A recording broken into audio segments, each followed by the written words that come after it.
Welcome guys, in today's video I'm going to show you how to create a bootable USB drive using Power ISO. Yes, if you don't have it, download Power ISO from your browser. So this is it. Once open, we go to these tools available, click on the USB, select create bootable USB drive, the first one. Yes, so let's just click on it. Guys, make sure you have a pen drive of 8 GB inserted into your USB port. So yes, as you can see, mine is about 128 gig. Now let's select the source file. Okay, this we are talking about the Windows version that you have downloaded or you have bought. Okay, yes. So once you click on that folder icon over there, to lead you to where you have downloaded.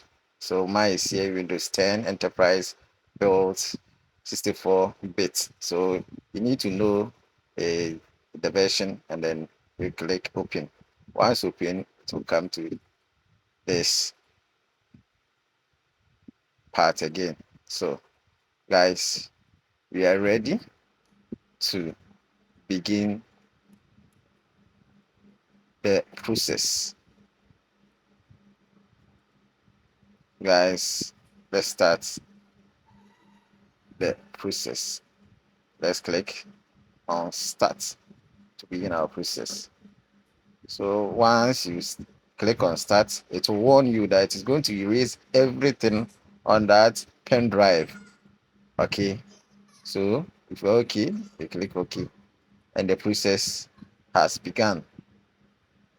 Okay, so guys, this is it. The process has begun.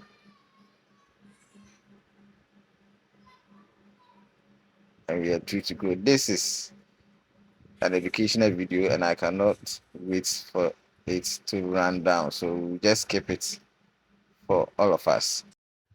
Guys, we are almost done. Okay, and here we are done. All right, so writing USB drive completed successfully.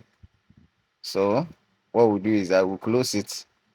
We'll close this window and then go back to our computers to check. Let's just check. Click on the computer icon. Let's scroll down. Then right there, guys, it has been created. So right now you don't see it as a pen drive anymore. Guys, so this is how to create a bootable USB drive to install Windows.